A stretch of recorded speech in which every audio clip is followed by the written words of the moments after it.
I just got married a few weeks ago and it was wonderful. We're happy. It took a few more years than I thought it would, but here I am married. It almost didn't happen because I came this close to walk out on the man who became my husband after our third date, and I'm going to tell you all about it. It's not about him being unlovable, it's about some bias that I had against disability, diversity, and differences. And I should know better because I'm a lifelong person with disability. Hi, my name is Etienne with Rising Disabled. I help people who've experienced life changing disabilities rebuild so they can be excited and feel supported about their life again. Subscribe to this channel for more stories and insight about being the best person we can be with a new or an existing disability. Let me tell you about my first date with my guy.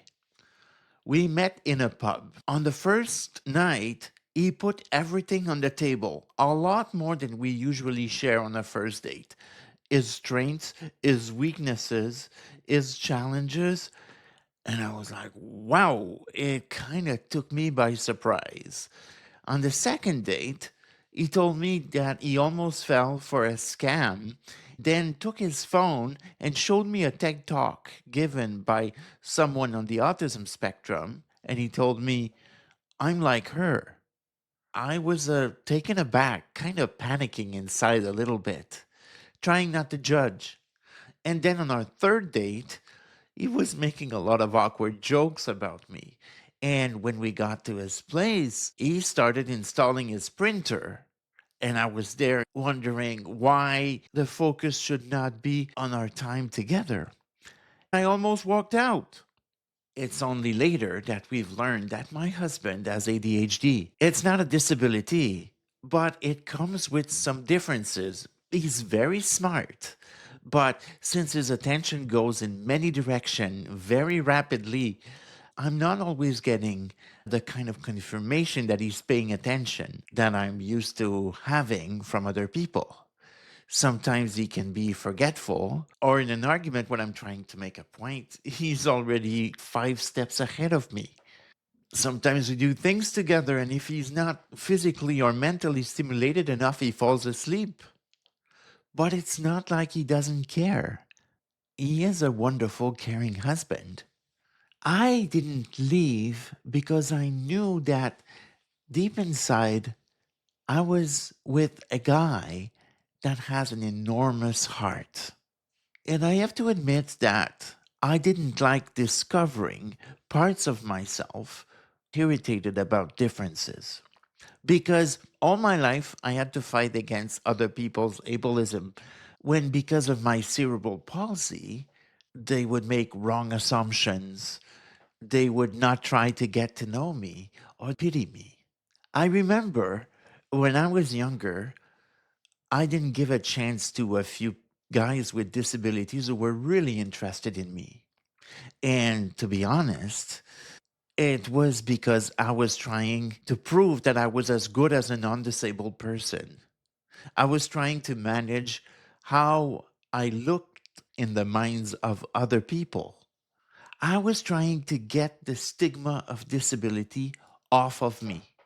And I missed out on getting to know great guys, I'm sure. Those things, they're all about ableism. And it hurts to realize that even for us people with disabilities, we have some of that internalized inside, and it gets in the way. You don't have to prove your worth and your value to anybody. You are worth as much as anybody else, with or without a disability. I was saying that when I was in my 20s and 30s, but there were still parts of me that were acting out of internalized ableism. Now it's getting better. I'm 48 and I've learned a lot of things about myself. I know in my heart that I don't have anything to prove anymore. And my stubborn head is starting to catch up now. But sometimes we've got those internalized wrong ideas about disability that make us still behave in ways we don't really realize. That's why we have to watch out for our own ableism and what it does to our possibilities. But with my fiance, I tried to make room for differences, and it pays off. Sometimes when we're tired, stretched too thin, or really preoccupied with something, our differences might still cause a bit of tension. It's not only his, but mine too. I have mobility issues. We always need to check out if things are accessible before I go somewhere. I need help to dress up. Sometimes I'm not as autonomous as I used to be. We start learning that acceptance of who we are is not a once done deal, especially with ableism. You have to do it constantly and you get better at it, especially when you ask yourself, what kind of husband should I be? Well, I should be a husband that doesn't assume the worst when my husband is being quirky or when I think that his reactions are odd. It's about remembering that I too am an odd bird who is different from the mainstream.